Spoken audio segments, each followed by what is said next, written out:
What happens when a 1900 rated player walks into the Caro-Kann thinking it's just a boring defense? They get outplayed, outclassed, and left wondering what just happened. In this video, I'll break down my win against a strong opponent using sharp prep, deep ideas, and a rock-solid defense. Stay tuned because this isn't your typical Caro-Kann. So let's jump straight into the video. So in this game, my opponent started off the game with e4. I went with c6 going into the Caro-Kann. My opponent went with d4. That's when I went with d5, immediately attacking the center. My opponent went with f4. I believe this was a mistake. That's when I captured the pawn on e4. My opponent proceeded to play knight to c3, attempting to attack my pawn. That's when I played knight to f6, defending my pawn. My opponent went with bishop to e3. That's when I decided to go with queen b6 because this move actually x-rays the bishop, which is not currently defended. That's why, and also attacks the pawn. So it's a double hit. So my opponent went with queen to d2. That's when I decided to go with bishop to f5. At this point, I just wanted to develop my pieces, get my pieces out so I can castle my king. So my opponent went with long castle. I went with knight to a6. And this was actually a mouse slip, and I did not intend on playing this move. That's when my opponent went bishop to c4. That's when I went with long castle. So my king is already safe. So now I can proceed in actually preparing a plan on how I'm going to actually attack this white center. So my opponent went with bishop takes a6, which I did not have a problem with, because that knight was misplaced. I didn't want to put the knight there, so my opponent just helped me get rid of my bad piece. That's when my opponent went with king b1. That's when I proceeded with knight to g4, attempting to attack white's bishop so I can have the bishop pair, because this bishop has no way to escape. So I'm going to get the bishop and I'll be playing with the bishop pair, which is much better than two knights. So my opponent played h3. I took the bishop with my knight. They played queen to e3 with the recapture. That's when I went h5 because I did not want my opponent to actually trap my bishop. If my opponent allowed to play this bishop here, maybe, then if I will be forced to move my bishop into a more of a passive position. So I did not want that, so I played h5. My opponent went with knight g to e2. I went with pawn to e6, opening up some space so I can develop my other bishop. My opponent went with a3.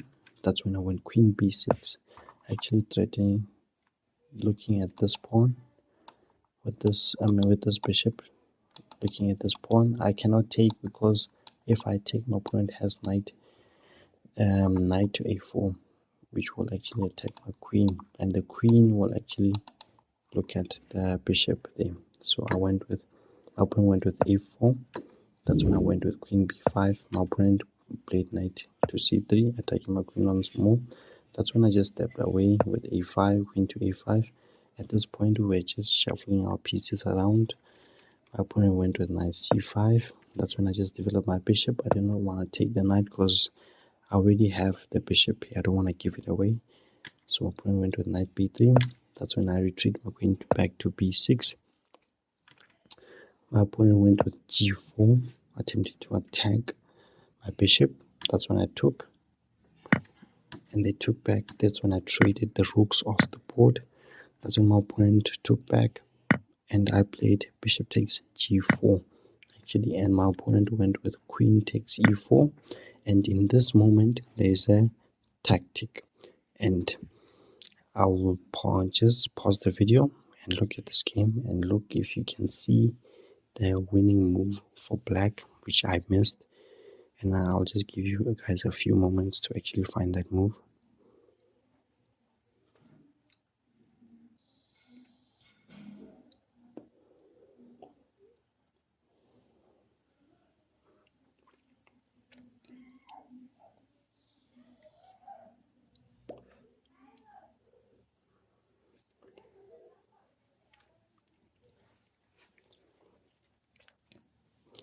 The move that black was supposed to play was actually bishop to f5. Why is this move good? Because looking at this pin, it attacks the queen and also pins this pawn, meaning that this pawn is going to be useless. So on the next move, if white plays queen here, I'll be able to win a knight. And in this game, I actually missed the move. That's when I went with bishop to f6, developing my bishop in this game. So in that was a winning moment that I missed, and I could have easily won the game. Although I still won it, but I could have won it better and faster. My opponent went with knight to a4. That's when I went with queen b5. I'm just shuffling my pieces around this point, waiting for something.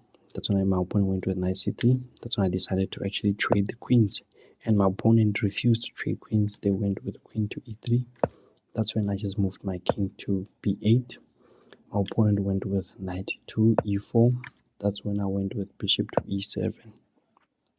I did not want to give away my bishop because bishops are better than knights. That was the reason for this move. My opponent went with knight to c5. That's when I went queen to d5, putting pressure onto this pawn and also threatening to potentially win a knight in the future. My opponent went with rook to g1, attacking my bishop. That's when I went with bishop to f5, attacking this knight as well. And I did not mind losing pawns at this point in the game because I was playing for checkmate. My opponent went with rook to e1. That's when they planted the pawn. That's when I played queen takes d4. And my opponent made a mistake. They tried to refuse a queen trade and they went with queen to b3.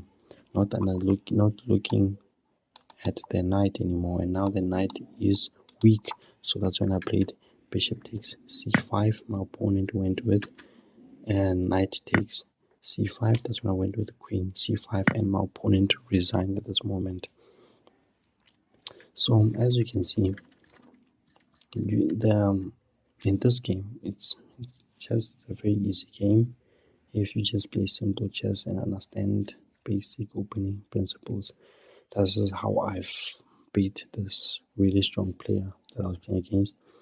And the only way to get better is if you understand endgames, especially at the lower level.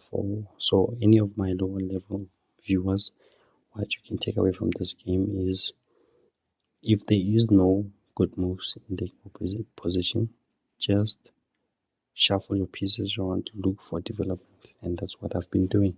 I was looking for developing move, improving my pieces slowly, and just waiting. I just waited, and my opponent eventually planted, and that's what happens at the lower level. I'm not saying that 2000 rated player is going to plunder, but the lower level players are most likely to plunder. And the other thing that you must not do not push too many pawns in the game. Don't push too many pawns. Rather push a few one or two pawns in the opening and support the pawns and castle your king and just play that way and look for developing moves. Do not attempt to push too many pawns because pawns create weaknesses in the position and they create backwards pawns and they create weaknesses that your opponent can actually go after and attack. That's my advice for lower rated players. And if you guys enjoyed the video, you can leave a like and subscribe and comment if you want me to continue or to actually make a video about the Caro-Kann, just strictly Caro-Kann opening theory. And this is it. So peace out.